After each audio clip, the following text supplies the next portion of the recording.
Going live, playing intro.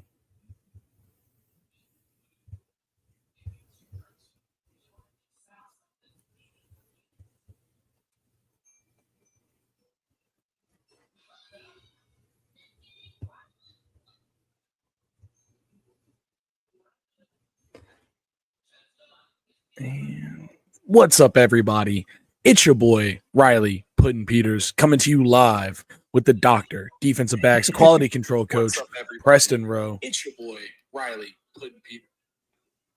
It's the Trash Talk Tailgate, and it's a late night Sunday wrap-up live stream after what was just a crazy day of NFL football.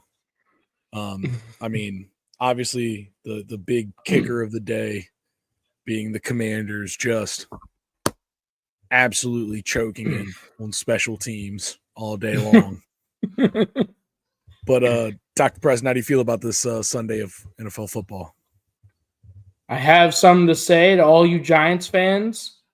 Put the bleach down. It's not that bad. Just don't do it. Put the bleach down. That's all I have to say. Just be safe, please. Yeah. Someone cares about you. Not the Giants organization. They don't care about you, but someone cares about you. Absolutely not. There were some great games today. And I mean, we got to jump in. I think, you know, it was the too hot to trot game of the day for sure. I think we got to talk about the Cowboys and the Commanders first.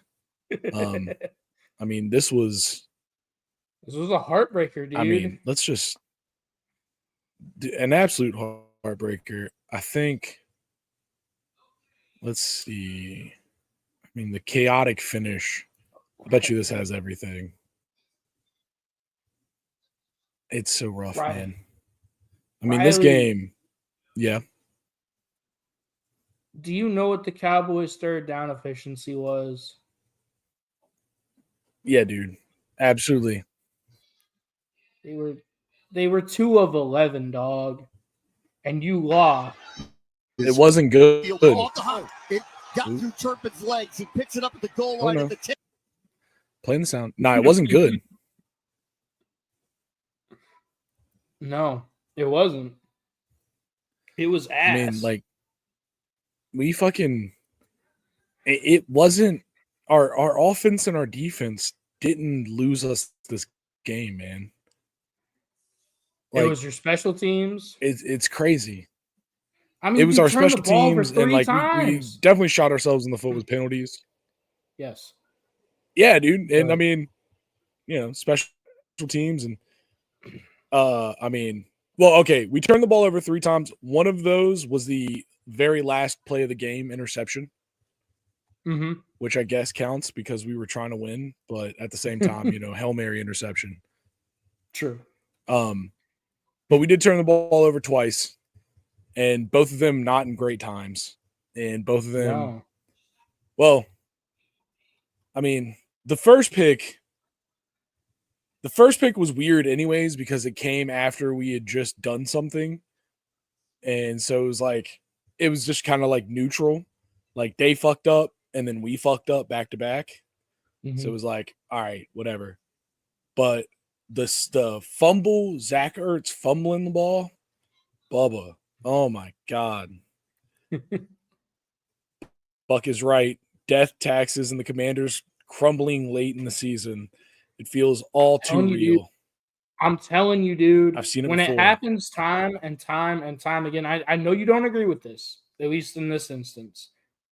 But Cliff Kingsbury has been a part of so many of these late season collapses. Yeah. At a certain point, he's the common denominator. Like, I feel it. Yeah. I mean that's just how I feel. This game is so just not. I mean, we could have definitely scored more touchdowns, but this game is just so not even. I mean, 14 points on their board are all kick returns. Like there was the kick return, the big kick return for the touchdown. Everybody's talking about Turpin, an absolutely amazing play. I mean, great plays, great players. Special teams, special plays, special players. And then the other one your was an onside kick return for a touchdown. So your special teams were special today, Riley. Let's just put it that way. and that dude, and we blocked a kick and Yeah. quote unquote blocked a punt. I mean, Mhm. Fidarian Mathis, he got in there, swatted it. It went like 20 yards. So technically it's not a block punt, but he got his hand in there. And so like we started off really well. I mean, it was like one of those things where it's just like late game when it really mattered, dude. The special teams just stopped knowing how to play football. I don't know how else to explain it. But you I know, the mean, numbers were all right. I mean, Jaden Daniels, he throws 2 picks. Like I said, one out of the 2 picks is the very end of the game. The other one was on a screen play, and he should have ditched it in like on the ground, like at Brian Robinson's feet instead he of forced throwing it. it. But it's like one of those that like got Brian Robinson in the arms, and yeah, I mean, Yeah. yeah, I mean, the catch really wasn't that crazy.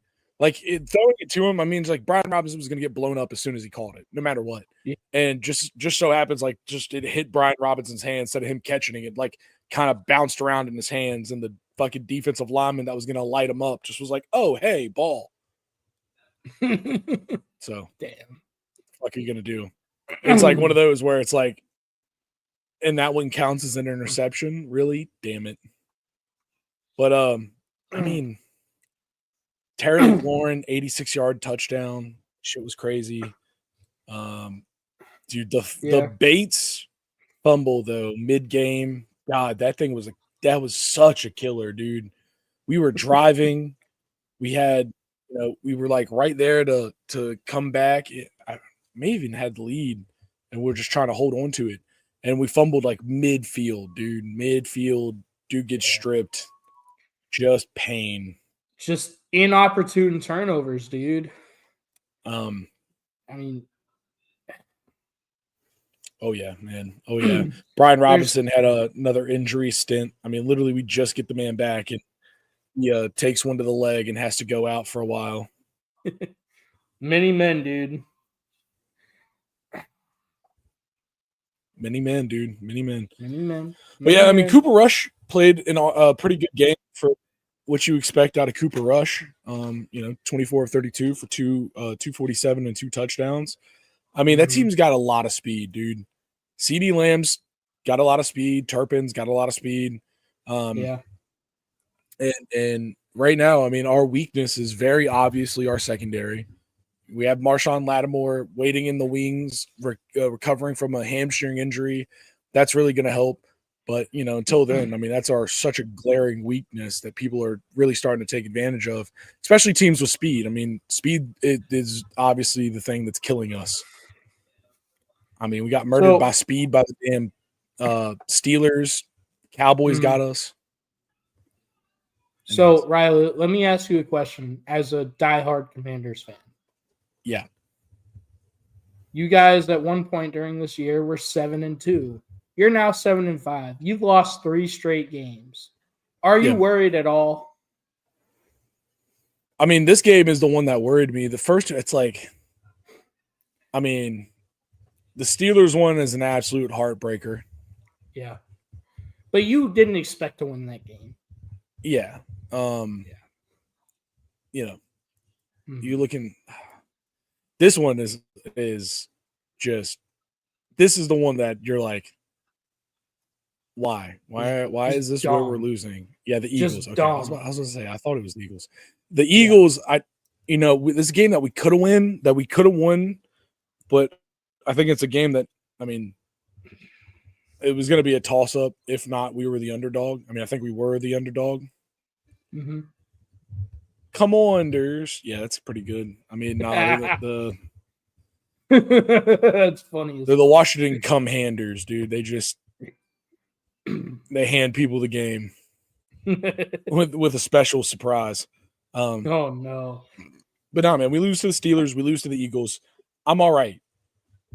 2 games in a row sucks, but Steelers and Eagles, when you compare them to the rest of the teams in the NFL, hey, listen, those are 2 hard games. They were both close. Yeah. It's not like we really. I mean, the Eagles game ends up being a little bit less close by the end with some BS, but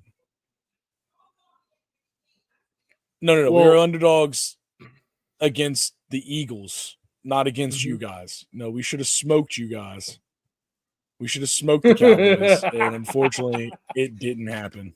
Oh no! No. We were the underdogs Ruggins against the in here Eagles. talking shit. Let's go, Buck. So Riley, the next game you guys have head-to-head. is your home for the 3-8 Tennessee Titans. Are you concerned about that game at all? I mean, got to be at this point. Like, we need to win it. We got to get back on track. And I mean, the Titans, they had a pretty explosive game this game. Yeah. Winning one that was a lot of people didn't expect them to win, kind of a toss up. So, we got to win it. I mean, we're back to that old mindset of, hey, we got to win this. But what I will say is our team this week looked more like we had more flashes of what we were going 7-2. Like, it was there. Like, Jaden Daniels is finally running. I mean, 7 rushes for 74 yards and a touchdown. Obviously, we have the big play, the cardiac Terry, like the absolute magnificent play at the end that's just killed by a missed extra point.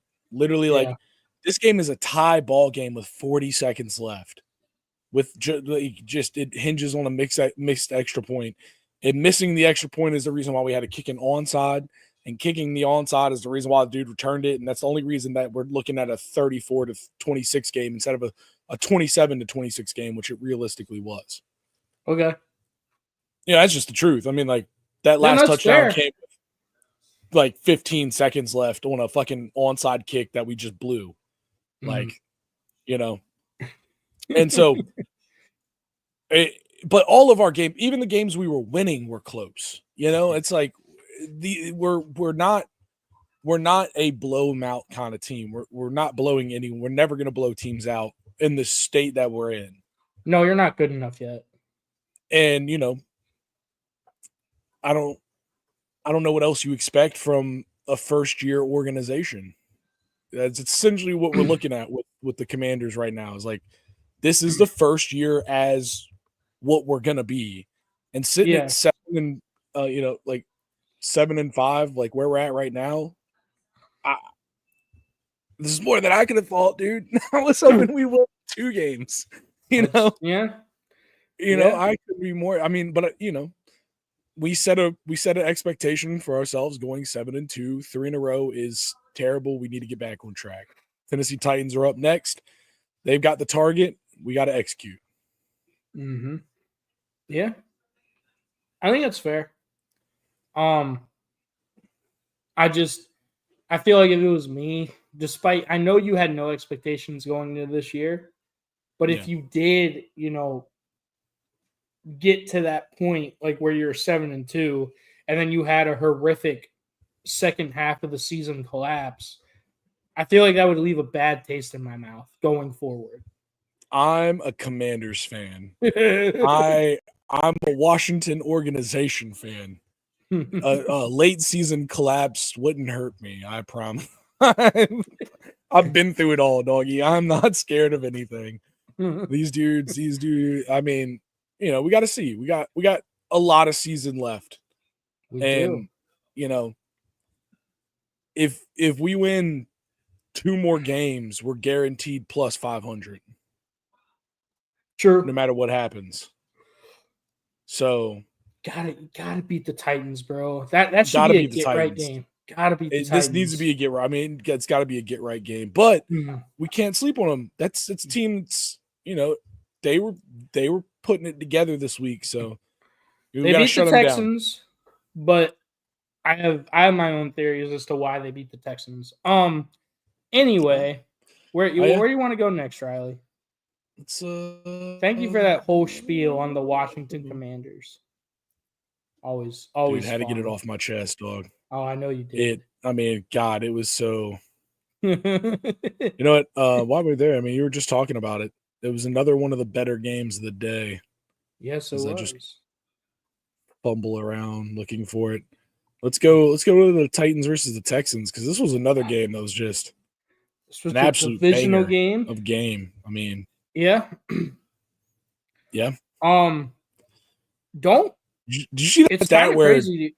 CJ Mhm. Stroud hadn't thrown an interception in a divisional game in his entire career?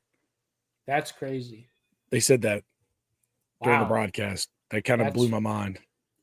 That's I crazy. mean, obviously, they mentioned that after he threw the pick, but like his first pick, I was like, oh, that's a great time to bring that up. You're like, he never thrown a pick in a divisional game. It's like, oh, well, apparently he has now. So the Titans, But I yeah, still man, don't. Titans versus Texans. What do you got? I still don't think the Titans are a very good football team. Not a lot of people are talking about it, and I was kind of shocked myself. Not a lot of people are talking about this, but the Houston Texans, they've now lost 3 out of the last 4 games. They lost at the Jets, home versus the Lions, in which Jared Goff threw 5 interceptions, and they still somehow lost that game. They beat the Cowboys last week, and then they lose a divisional game to the Titans at home. So the Texans are now 7-5, and they've got some issues. Their offensive line is really, really bad, especially in the interior. You know, they've had some injuries, and honestly, the Titans, they have one of the better defensive fronts with Jeffrey Simmons and Devondre Sweat, who's a rookie out of Texas. And they just got after CJ Stroud. They pressured him. They got in his face. They forced errant throws. They forced him off his spot. And I think that that's a huge reason why the Titans won. You know, they were able to get their offense short fields with, like you said, intercepting CJ Stroud twice, which the fact that those were his first 2 interceptions in divisional play in his career is fucking insane. Yeah, right. You know, and they've also had injuries. Nico Collins came back, you know, but Stephon Diggs is out for the year. Tank Dell's been in and out. They've just been kind of, you know, hit by the injury bug all throughout this season. And then on the flip side, the Titans, I mean, Will Levis, I still don't trust Will Levis. I mean, 18 of 24, 200. He is very streaky. You know, he had 278 yards, 2 touchdowns, 1 pick. He was also sacked 8 times. Like, the Titans' offensive line is not good either. He was sacked 8 times for 41 yards. CJ Stroud was sacked 4 times for 27. I mean, and the other thing is the Texans, this kind of goes to their offensive line issues. They couldn't run the ball. They shut down Joe Mixon. He only had 14 carries for 22 yards. I mean, I just think the Texans have been really hit by the injury bug this year. I mean, dude, the Texans forced 3 turnovers and they lost. You know, like I mean, neither team was good on 4th down. The Titans were fucking 4 of 14. The Texans were 3 of 13. Like, it's just not great football. But the Titans were able to come out with the win. Man. That's true. Yeah, a lot of explosive plays, big plays, yeah. Buck is 100% accurate. You cannot trust a man who consumes light sauce like that. Oh, dude. CJ Stroud is a rich man's RG3. That's kind of funny. I don't know. He's been around longer than RG3, though, so I guess you got to give him a little bit of props. He's at this point in 2 years into his career, he's actually far more consistent than RG3. and I say that with sadness as a Commanders fan. That was my hero. We call him RG Knee around here. RG Knee. RG Knee. That's just another day talking about the 2014 Commanders coaching staff and all their coaches playing each other. Anyways, is that the bane of your existence, Riley? It's a great fact to bring up when you're watching most football games, because almost every football game, at least multiple football games in a week, feature at least one of the coaches from that staff. There are 8 teams that could be involved in a game that has that one of those coaches on their staff. So yeah, no, it comes up a lot. And you guys went 3-13 that year? Yeah, something like that. It's terrible and terribler is what we did. But yeah, man, I mean, I think another thing, Tennessee, Tony Pollard really got going today, man. 119 yards on the ground. There's nothing he can like shake your head at. I mean, those are great numbers, 119 and a touchdown. It just seemed like the game plan that they had been thinking about was definitely properly executed today for the Titans. Obviously, they have looked really bad all season, and like you said, I agree with you. I don't think this is a good team all of a sudden overnight. No. But I think this, and I mean, same thing with the Cowboys game. These are the best players in the world. And every single team in the NFL on their best day is a damn good football team. The thing that makes good football teams great, most of them, and great football teams elite, is how often they can harness consistency. Showing up and being great. Yeah, exactly. Yeah. Consistency. Yeah. I mean, that's got to be, and that's when you get teams like, obviously the Belichick era, Brady, those teams, the modern Chiefs, and Mike Tomlin and the Steelers and his incredible above 500 record. Stuff like that kind of consistency, that's what separates, the men from the boys, to say something fun. And, the Titans, they're just inconsistent as all get out, man. Like you said, they have a pretty mean front. Sweat, dude, he is a dog. Every single week, I get a video of him throwing 2 dudes to the ground on a double team, stopping up a play. He's a problem. But they don't have a lot of them. No, they don't. But dude, right, Jeffrey the Simmons and Devondre Cowboys Sweat are consistent at losing. It's true, unless they play the Commanders for some reason. God damn it, Bobby. Anyways, Sweat and Simmons. Yeah, Sweat and Simmons, they're dogs, dude. And I don't know if you remember this, but we talked about Devondre Sweat when he was in college at Texas. Actually, dude, at Texas, man, he was a dog. He was a dog then. He's a dog here now. And, that's a guy, he's just got the size. It's just mass. That dude is good off of basics of physics. Yeah, he is a hard dude to move. Do you remember how I described Devondre Sweat? I don't know. How'd you do it? What'd you say? He is a large man that does large man things. Yo, absolutely. You know what? You are so right, dude. You were right. That is a great description for him, man. He is a monster. Yeah. Dude. So yeah, man. I mean, our game plan next week. Small. He does, dude, and makes him look weak. He makes a lot of people look weak. Yeah. Yeah. And Jeffrey Simmons is one of the best defensive tackles in the NFL. Yeah. I mean, no, you don't really hear about him because he plays for the Titans, but he's a beast. And Devondre Sweat, he's a beast right alongside him, dude. He is a large man that does large man things. Absolutely, man. And people that know ball know that Jeffrey Simmons is a baller. Yes. And has been. Mm-hmm. And him and Sweat, I knew that was going to be a problem.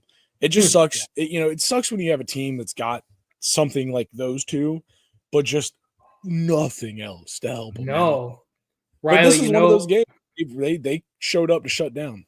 What were you saying? Riley, you know who the Titans kind of remind me of? And I know this is going to make you sad because it makes me sad. You know who has a great defensive front, but nothing else? Who? The Giants. Who's got a great defensive front and no one else? The Giants. You're right. Sexy Dexy, bro. Yeah. Kayvon dude, Thibodeau. I mean, they've got like a solid like box Because I will stand by Isaiah Simmons, dude. Oh, I know. You know I'm a Isaiah Simmons stan. I mean, that dude's a dog. I don't care, man. He's everywhere. Everywhere but the stat line. True. That's a great way to put it. But that's man, listen. God. As someone that once held that exact same moniker in life, you know, it just is what it is sometimes. You know, you're everywhere but the stat line. Yeah, dude. Just speaking of everywhere but the stat line, Jeffrey Simmons and Devondre Sweat, they got the full filled out stat lines, man. 2 tackles, solo tackles, sacks, and tackles for loss. Both of them had a little bit of a sweet treat. They're studs, dude.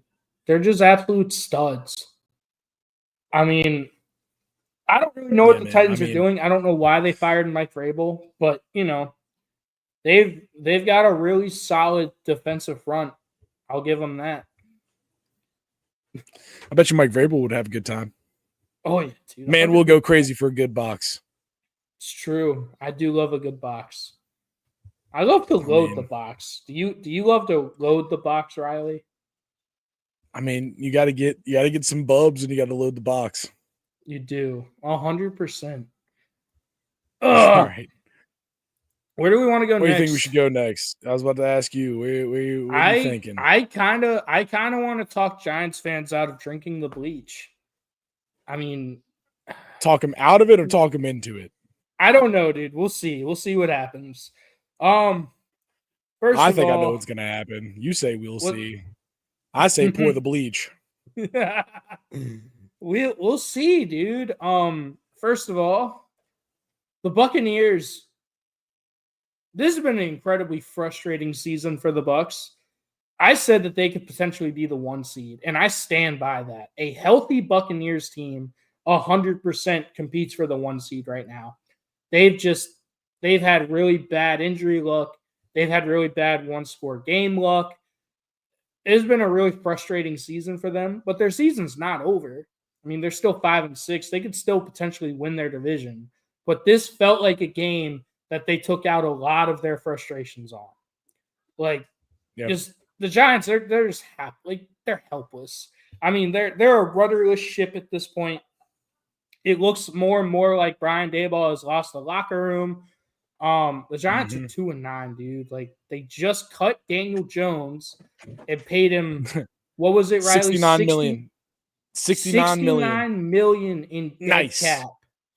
That is nice. Not if you're a Giants fan. But then here's the shitty thing, though. You brought in Drew Lock from the Seahawks to compete to be the backup and potentially be the starter.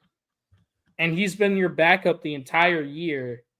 And then when you cut Daniel Jones, he is logically the next guy up. But you say, nah, fuck that. We're going to go Tommy DeVito. We're going to go Tommy Cutlets. Hey, man, they had to get the fans back. If I'm Drew Lock, I'm pissed. Like, if I'm a free agent or if I'm anyone, why would I want to go to the Giants when they prove time and time and time again that their front office and their GM, they don't know what they're doing? I like Brian Daboll as a head coach, but I think it's pretty obvious now he's lost the locker room based on what Malik Neighbors said today after the game. Like, you had Saquon Barkley.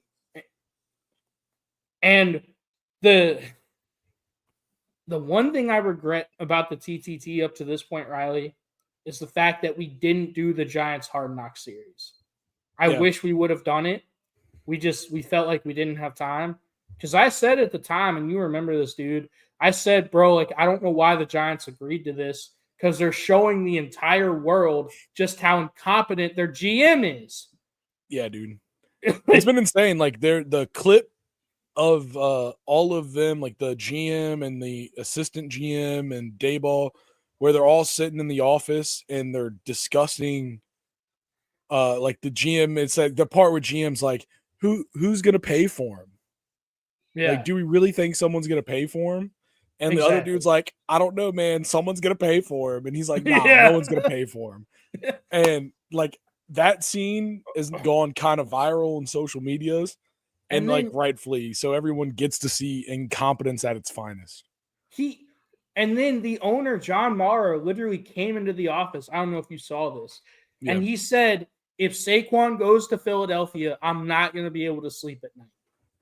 Well, not only is he in Philadelphia, he's a legit MVP candidate on a 9-2 Philadelphia Eagles team. And you're 2-9. Saquon Barkley just went for 255 yards, Riley.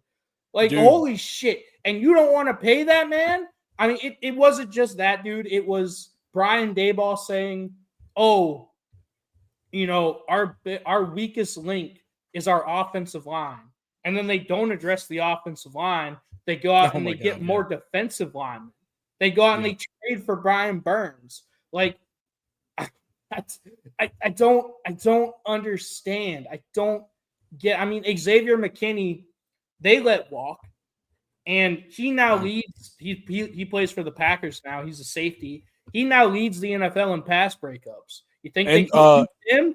Well, tonight he's now tied for leading interceptions. After that.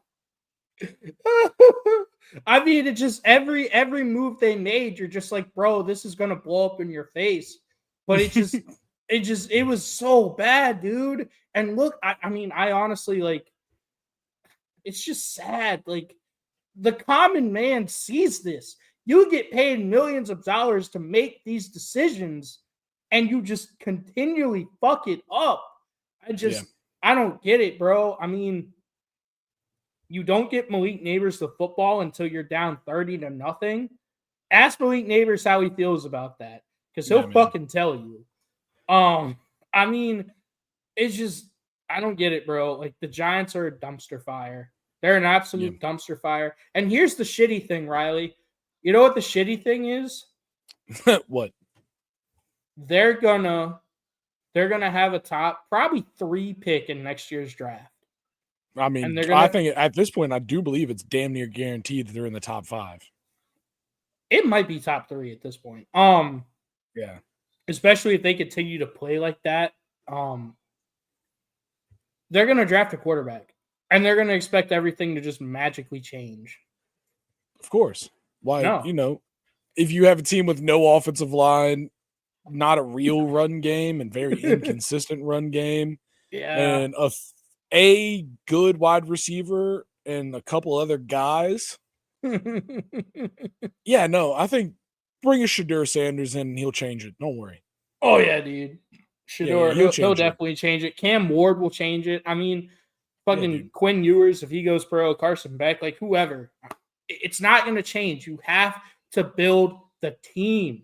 You have to build the team. And that's why when they paid Daniel Jones $160 million and they let Saquon hit free agency, that was insane. Like, Saquon was your most valuable player. Dude, and high and tail. And, you know, listen, we all understand the injury years of Saquon Barkley and that the Giants had to deal with a lot of issues with Saquon, you know, injury. Mm-hmm. Get it. I get it. But everyone knew that, like, he was priming to come back strong. Yeah. Like, it was the writing was there, man. This dude was incredibly talented. When he was before his injuries, and the reason why he had been gone for so long is because they were doing the right things, letting him recover properly. Like, that's what's almost the worst, is that the Giants, like, if they were just going to throw him away like that, they should have probably just brought him back like half a year earlier and let him blow his knee out again. Or traded him. If you know you're going to let him walk, trade his ass. Right? Go get get a draft pick. Yeah. I mean, a 6th round draft pick is better than nothing. And the worst part was, like, the GM thought that was actually a smart decision. Like, he was so happy and excited. Oh, you know, we lost Saquon. Oh no, we'll be okay. And the owner literally called it. He said, if he goes to the Eagles, I'm gonna lose sleep. I was like, bro, if I was the owner, I'd fire his ass on the spot. Dude, literally that day. I mean, Like, hey, the GM's like, we don't need Saquon. We got Tyrone Tracy. Tyrone Tracy can do it. I mean, you also had a real legit starter on your roster instead of Daniel Jones in Tyrod Taylor, and you let him walk to the Jets. You didn't re-sign him. Like, I mean, Riley, what are we doing? I mean, I don't understand. I don't. This is why I'm shit you not, bro. We could fix the Giants. Hashtag hire the TTT. We could fix the Giants. We could save fix you. Like, Jesus. We could Christ, save you. dude. I promise you we could do it. We could save you. Oh, let us make a couple decisions. Not a lot of decisions. Just let me make like 3 decisions. Let me make like 6 decisions, and I can save dude. you. We'll save you. We'll save you. Hashtag hire the TTT. But again, you know, I didn't want to go on a whole rant about the Giants, but dude, I'm happy for the Bucks though. The Bucks earned this. Man. Injury. I mean, surviving all of the injury turmoil they had to show back up. I mean, Mike Evans back from, hamstring injury, I think is what it was. Yep. 5 receptions for 68 yards. Bucky Irvin, 6 receptions for 64 yards. Cade Otton, Raheem Jarrett, Payne Durham, all of them getting a catch for damn near 30, if not damn near 30, which is kind of wild. You have 4 dudes with 1 catch for more than 15 yards. Yeah. You got 7 dudes with 1 catch for more than 10 yards. That's crazy. Or for 10 or more yards. Sterling Shepard, this is the only team that can make that name good again. True. But he was on the Giants at one point. Everyone thought he was, dude. Sterling, that's actually kind of crazy. Sterling Shepard. Yeah. Everyone thought he retired. I thought he retired until like last week or 2 weeks ago. Leading rusher Tyrone Tracy for the Giants with 42 yards, backed up by quarterback Tommy DeVito, Tommy Cutlets with 32 yards. You know, they're doing good. It's a great day. Yeah, man. I don't know what else you got to say, but I think this is one of those games where it's just like the Giants are ass. They're going to continue to be ass. The Bucks are a good team. 0-6 at home. 0-6 at home, dude. Got to protect home field, dude. Tell that to them. 0-6 at home is atrocious. Don't tell me, Riley. Tell them. You're right. All right. I know what game you want to go to next. Let's see. Chiefs Panthers, the unexpected close one. I did say this game was going to be close. I thought this game would be closer than people thought. I said, I don't know if you watched it, but I said on the live stream, if the Chiefs had beat the Bills last week, I would have picked the Panthers to win this game. It's a classic letdown game. Hell yeah. But I said because the Chiefs lost, they were going to win, but it might be closer than expected. And it was in Bank of America Stadium. I love Bank of America Stadium. Home game for it's the one Packers. of my favorite stadiums. I wouldn't go that far, but I kind of agree. It's a nice stadium. It's a nice stadium. It's a pretty good stadium, I guess. It's nice not stadium. It's not bad. For an NFL stadium, there's a few times a year. There's a few times a year where it's real nice, if you know what I'm saying. I know what you're saying, motherfucker. ACC championships and all that. Yeah, dude. I know what you're saying. You bastard. Xavier Woods. Every time I see him in the Panthers defense, I think about the wrestler with the same name. I'm like, no way. Xavier Woods? Yeah, man. So, Kansas City.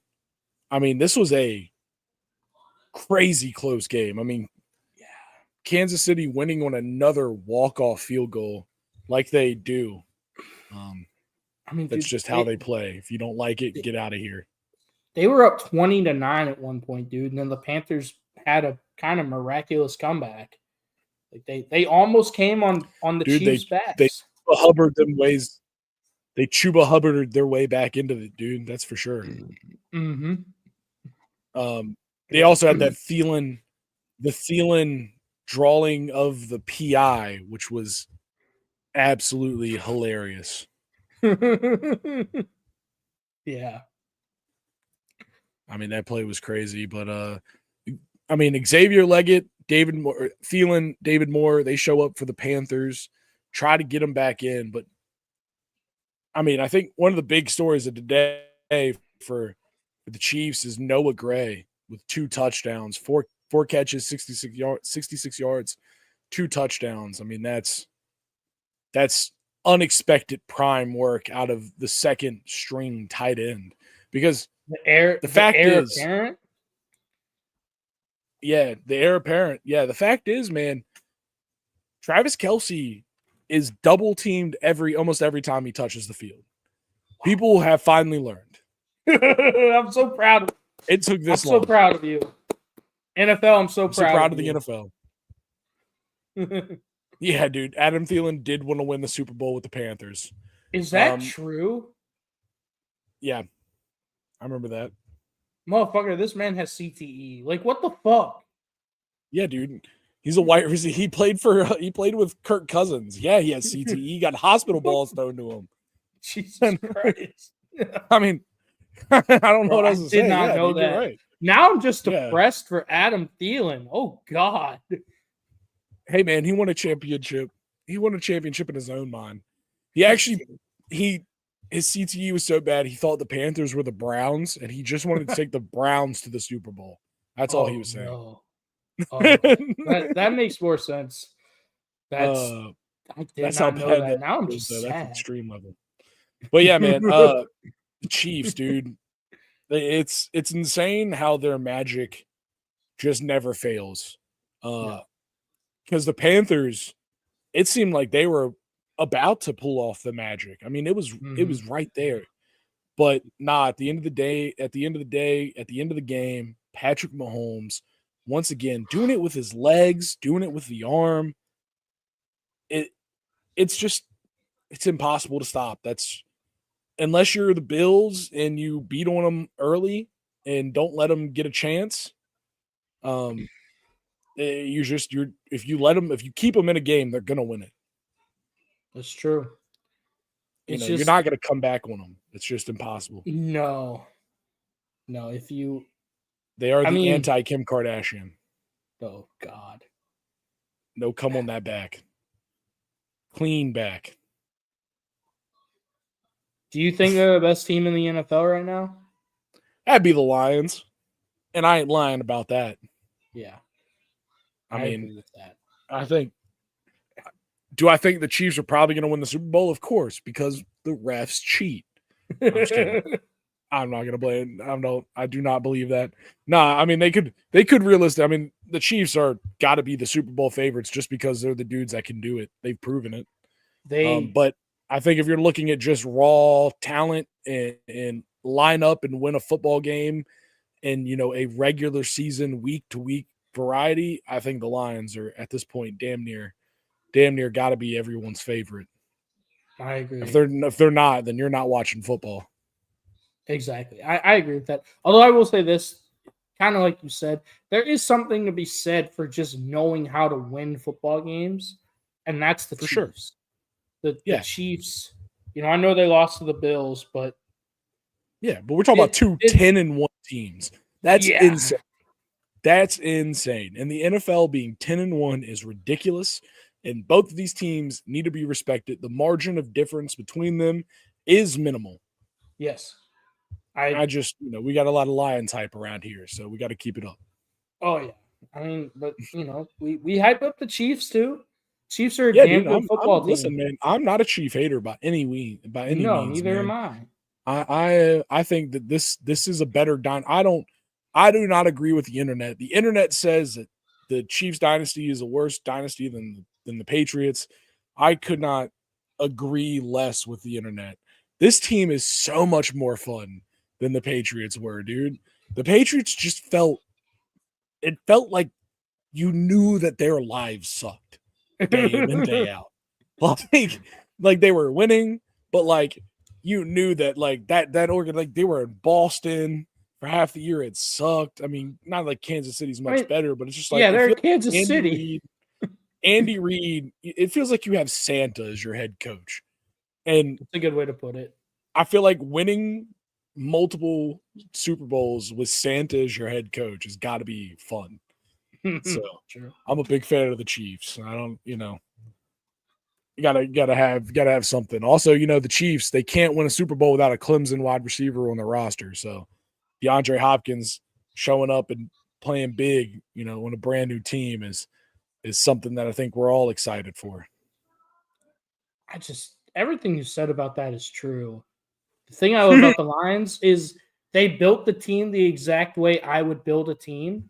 They understand the importance of bubs, and then they build from the inside out. That's how you build a successful, consistent football team. And they run the ball. They run the damn ball with Gibbs. God damn it! You know what? We're here. Let's just go to it. We're already talking about it, dude. Let's go. Let's just go ahead. I mean, we talked about everything we needed to for that Chiefs and Panthers game. Yeah, walk-off field goal is insane. But let's get to the Lions because, I was literally having a conversation about the Lions today and about talking about this exact thing, how they have built this team correctly. But I had another caveat there, and I think it's so real when you think about it. Mm-hmm. And it's great. Like, this team is built right from the ground up. But the funny thing is, Jared Goff is like an aging quarterback, right? Like, they're not even at their prime. I mean, listen, no offense to the Goffense, but the Goffense out there somewhere playing Division I football is some stud that may just maybe be given the reins to the Lions. You know who it might be, Riley? And this hurts me to say it. He's already on the roster. Yeah. His name is Hendon Hooker. Oh, baby. Yo, man, listen, dude, Tennessee Vols Nation, give up, dude. Whatever school gave him up before that, dude, that's crazy. Like, he was an amazing player. Yeah, it's pretty stupid. Yeah. You think Hendon Hooker could come in and be the incredible? I mean, dude, he's in the position to do it, I guess. Yeah. Are we one Jared Goff injury away from the newest Patrick Mahomes story? No, I'm not going to go that far. But yeah, I mean, that's what I'm saying, dude. Like, they are one young stud away from being a brand new dynasty. They are. Like, they're just missing their Mahomes, their Brady. Like, that's all they're. I mean, once again, no offense to the Goffins. Jared Goff is a winning fucking quarterback, and they are winning with him. They're 10-1 with him. But he is on the latter half of his career, and this team is young for the most part. I mean, he is by far the outlying old person.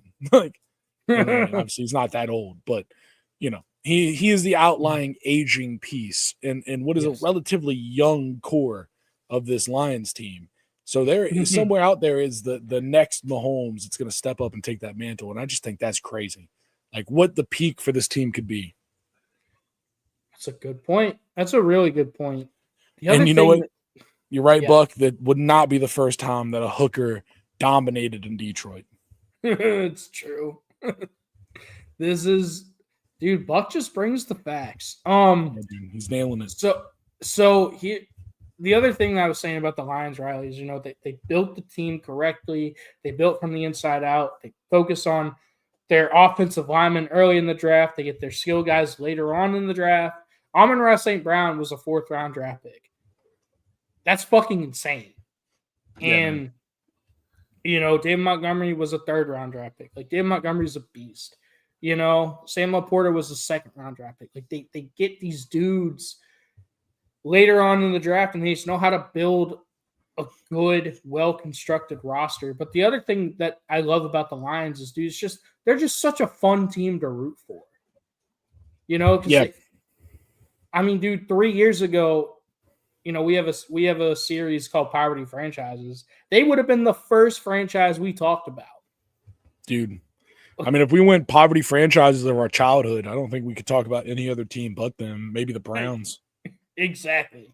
Like, it's them and the Browns, and that's it. And by a long shot. And now we're legitimately saying they're the best team in the NFL, and it's not a fluke. Nope, they've proven it, dude. They backed it up. They've shown up. I mean, they're in a pretty legit division. You know, they've not had a super cupcake schedule this season. You know, they've played some good squads and they've won some good games, and so, you know, you can't call it a fluke.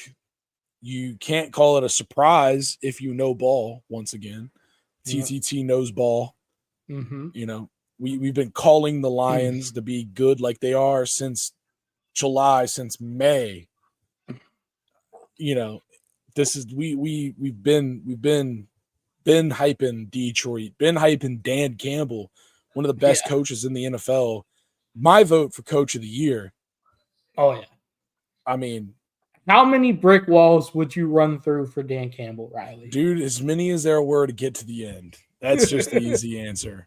Yeah, I need to know how many brick walls there are, and that's how many I'll run through.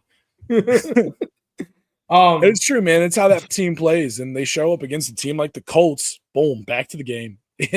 Gotta weave, come back. 24-6 against a team like the Colts. You know, once again, the Colts 5-7, but a surprising 5-7. Everybody's like, what? They're not that good. And Jahmyr Gibbs, you know, David Montgomery scores a touchdown, then has to leave. Doesn't come back. Jahmyr Gibbs in his stead, 21 carries for 90 yards, 2 touchdowns. I mean, 3 touchdowns on the ground as a team. Jared Goff, 269, nice through the air. No touchdowns, but like I said, they ran 3 rushing touchdowns. So what else do you want from them?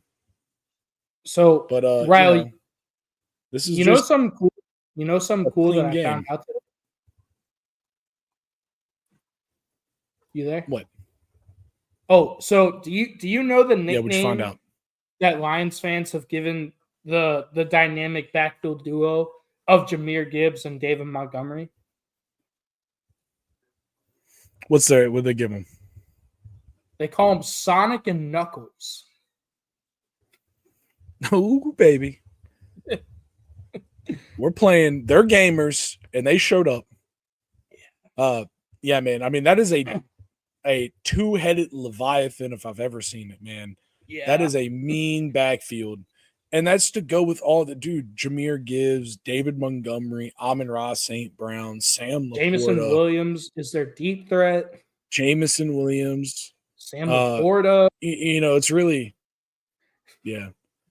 I mean, dude, even in like a few games, Khalif Raymond has shown some explosive ability, some big play ability. You know, this team's got just dogs all around, man, here, there, and everywhere. And they seem to have a good system in place to stay healthy. You know, there's a lot of that. That's obviously the key.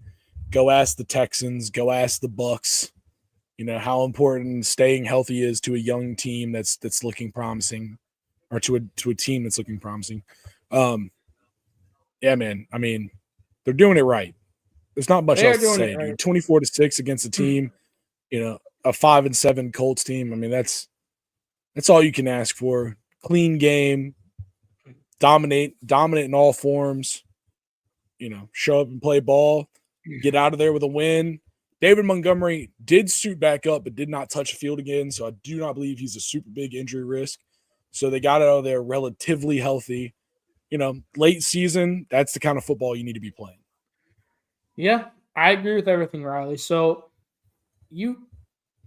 I just want to go back to one thing that you said. Yep. Is it just going back to the Colts? When are we going to admit that Anthony Richardson has not worked? You talked about the TTT knowing ball. When are we going to admit that it has not worked, and it probably will not work? Yeah, I mean, you know, this has been a up and down season for the Colts, and you know, he really has not helped them. No, he's a great athlete. He's not a great quarterback. He's a great athlete. Can't throw the ball consistently on time and on target. That's what you need to do to be a successful quarterback. And I said that before he was drafted, and it has not worked out. So once again, the TTT proves that we in fact, know ball. That's all I have to say about that. Absolutely. No, we called that from the very beginning. We did. All right. Yeah. Where are we going next? I mean, I think this is a good one. The Vikings versus the Bears, an NFC North matchup in which Caleb Williams, I mean, played well, tried and failed. The Bears had another played well field goal. everything except for overtime. The Bears had another blocked field goal, which is fucking hilarious. Like, it's just, there are just certain teams, bro, that you have to have like a, you know, an exorcism to get rid of all the football demons that are in your facility and in your building. Like, just, you gotta the Bears are one of come them. And burn a jersey. Yeah, dude, the Bears. You know, the Lions did that. I don't know if you know that, but that's the exact reference I'm making. There's the Peyton Manning coming and burning the jersey. Yeah, dude. I mean, the Jets should do it. The Bears should do it. The Giants should honestly probably do it. Like, just there are just certain things that, I don't know, dude. It's just a fact of life at this point. Like, the Bears are gonna find a way to fuck up somehow. Yeah, no matter how good Caleb Williams plays, because he played well today. I'll give him that. He played well. Like I said, dude, he played well every facet except for overtime. Yep. The arguably most important time to play well. It's true. I mean, it's the unfortunate fact. He played well until it was his possession in overtime, where he absolutely choked and cost his team the game. I mean, it's kind of, but you know, all those numbers for what, dude? To lose again. The Bears have now lost 5 straight football games. They have now lost 5 straight football games, dude. And this is with a new offensive coordinator. You remember when the Bears were 4-2? Dude, I do remember. I remember. Pepperidge Farm remembers.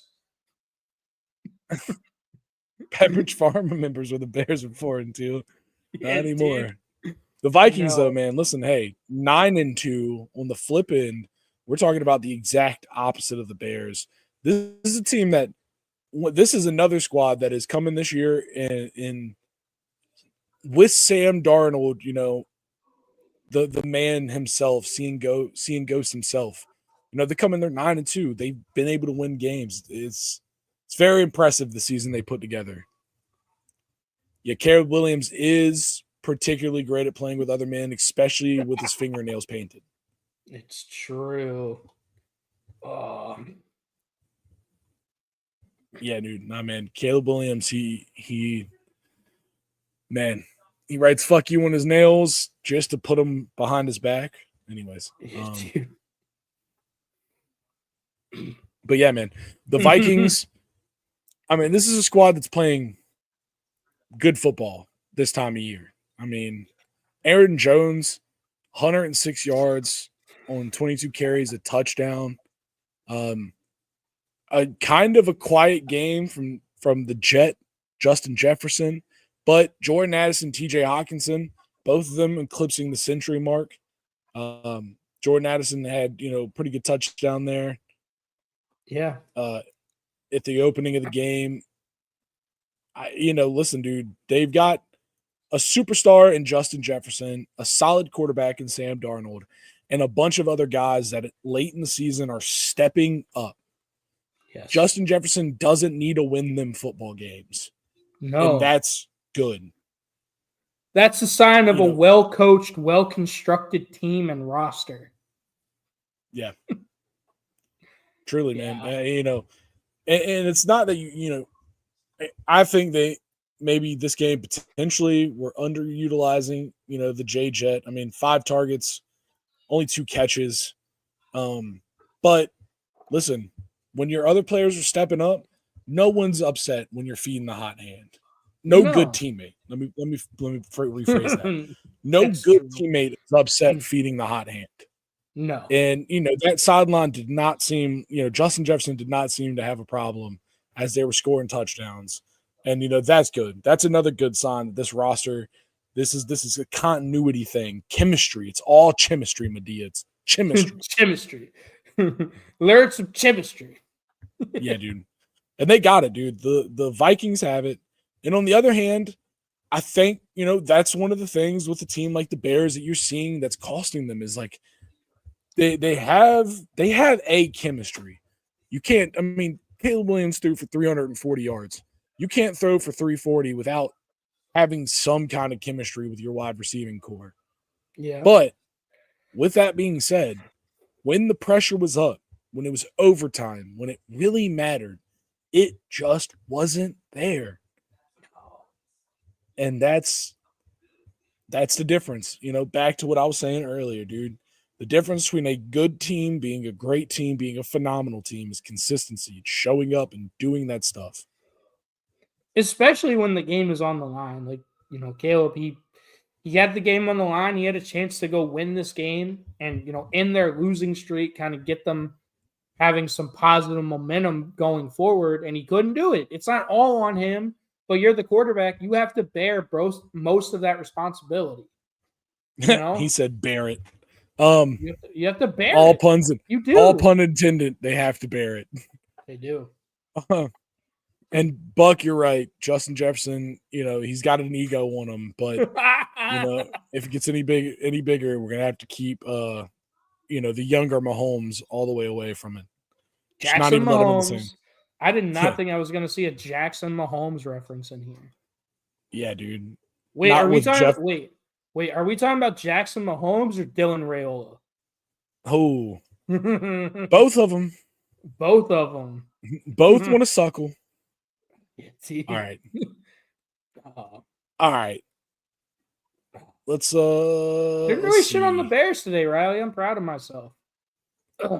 Yeah, I mean, listen, had an all right game. I mean, we got to talk about the Sequad Super game. Oh my god, dude! When I saw that, I was like, "There's no the game way." that was finishing as we started. 26 carries for 255 and 2 touchdowns. Dog, he's playing Madden. A longest 72. Bro, he also had 4 catches for 47 yards. He had 300 total yards in an NFL game. I mean, playing Madden. I don't think there's anything else to say about that, dude. Is there anything else to say about this game besides Sequad's 300 plus total yards? 37-20, the man scores 2 touchdowns. But bro, according to Joe Shane, the Giants GM, he's not that good. He's not worth it. Yeah. He smiled when he cannot forget AJ Brown. Yeah. AJ Brown is one of the better. He was happy he's a masochist. He likes the pain. He does like the pain. AJ Brown, no one really talks about him as one of the best receivers in the NFL over the last few years. He's definitely up there. When healthy, he's a beast. On the broadcast, they mentioned at one point, they made a reference where they were like, there's guys that are a credible catch, incredible catchers. And there's guys that are hard to tackle. And then there's AJ Brown, who's both of them. It's true. That's just the truth. It's a great way to put it. I mean, and it was after a play where he caught the ball on a not even like a comeback route, like a curl route, and broke 3 tackles on his way to getting like 25 yards or something crazy like that. And it's just like, believe it. What are you gonna do, man? He does that 28. Shit I think every it was his week. 28 yard. He does that shit every week. I mean, AJ Brown is Frank's hot sauce. He puts that shit on everything. He puts that shit on everything. That's awesome. All right. Riley, the keep war pushing. crimes were back at it though. Yeah, Did you dude. see this? 5 sacks, Dude, 5 8 sacks. tackles for loss. Dude, they were 5 playing good, man. I mean, listen, dude, they've been on. The war crimes hasn't been the Eagles' problem. No. Dude, I they had mean, 11 really, like, quarterback hits. 11 quarterback hits. dude, Matthew Stafford's too old to be taking them hits, dude. Got to get the ice bath going real early, bro. Yeah, dude. Damn. I mean, bring a dude, whole their new meaning to Matty Ice. The thing that's really impressed me with the Eagles this year is last year their secondary was atrocious. Their secondary was awful, but they did a lot of stuff to address it. They drafted guys. They got Quinyon Mitchell in the first round, the corner from Toledo. They get Cooper DeJean from Iowa. You know, they've addressed their secondary. They had 7 pass deflections and pass breakups today. Their secondary is a big reason why they're 9-2 right now. Yeah, they've improved tremendously. I mean, and Jesus it's Christ, dude. Yo, that's a fact, though. That's a fact. Got to check the chat for that one. You got to check the chat for that one. You got to go check the chat for that one. What were you reacting to? All right. I mean, I don't have much else to say about this Eagles game, though, because it was just, the Rams were trying to keep up. They just couldn't. At the end of the day, they just blew them out. Yeah. All right. Really, like, we have just kind of a bunch of blowouts. I mean, that's kind of what's left, man. You have Miami getting back to form, 3 straight, 34 points on New England. Denver and Las Vegas. Yeah. They're kind of quietly getting back into that AFC wildcard playoff race. The Dolphins. Absolutely, man. Dude, they're not in a crazy division. I mean, obviously it's like the Bills. Yeah. And the Patriots and the Jets. And so the Bills. Yeah. Yeah, it's the Bills. Yeah. So, listen, dude, obviously Tua's back. That means the world of difference for that squad. Mm-hmm. Night and day difference, them with and without Tua. So, expect them to keep rolling. Big news in Vegas, Gardner Minshew's out for the rest of the season, broken collarbone. That didn't help him today as well. Denver 29-19, but way more of a beating than the scoreboard suggests, I'd say, on that one. Yeah. And then Green Bay, the surprising but not surprising beatdown of San Francisco, 38-10. It's crazy what happens when. So a lot of people were saying that Brock Purdy is a product of, the 49ers' crazy talented stacked roster. Yeah. And if Brock Purdy goes out, they're not going to skip a beat. Basically, they're just going to roll teams anyway. Well, Brock Purdy was out, and they lost 38-10. Yeah, nah. So yeah, it was big. Yeah, that was. I mean, it was a rough game if you're a 49ers fan. Yeah. All right, man. Do we going on? Oh, one last thing. I don't know if you did it on the first stream or not, but we got to give our predictions for the Harbaugh Bowl. Harbaugh Bowl. Jesus, that was hard to say. Yeah. Who you got, Riley? This one's a tough one. This is a tough one. Yeah, I was sitting there, and this is a moment for me to think. I mean, it's in LA, but does that really matter? Is that really a home stadium for anybody? No. Oh, we got our boy Daniel in the chat right as we're about to end it. Appreciate you coming in, Daniel. Thank you. The dang ads. You know what? Dude. I'm gonna keep riding. I think Baltimore. I mean, they're a very complete team to be 7-4. You know, Their secondary's trash, though. the secondary is trash, but that's not what the Chargers do. No, it's not. You know, maybe one Harbaugh will do it to the other, but traditionally, it's not what the Chargers do. You know, I think this is going to be kind of a battle. I think you'll see just an immovable object, and unstoppable force just running at each other, seeing which what the first team to give up or the last team to have the ball. So who's your pick? I'm gonna go with the Ravens. I think the Ravens are gonna pull it out, man. I think they're just a tougher team. Going to go with the Ravens. It's crazy because I need J.K. Dobbins to have a day to beat you in fantasy. Not even.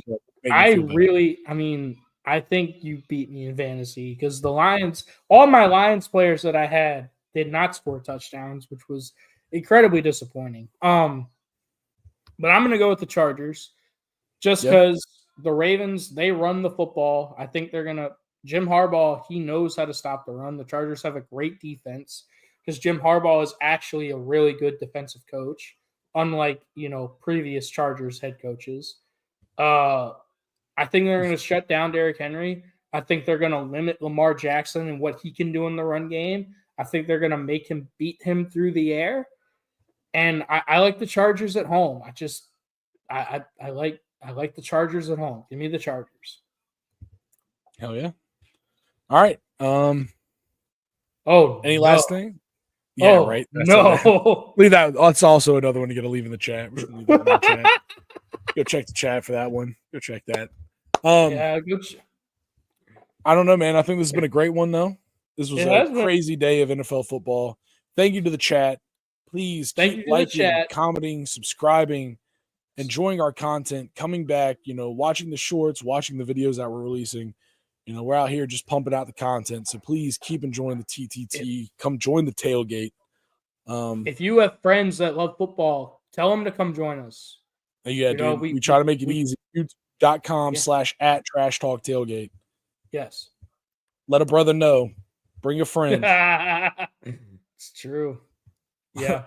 Let a naysayer know. Oh.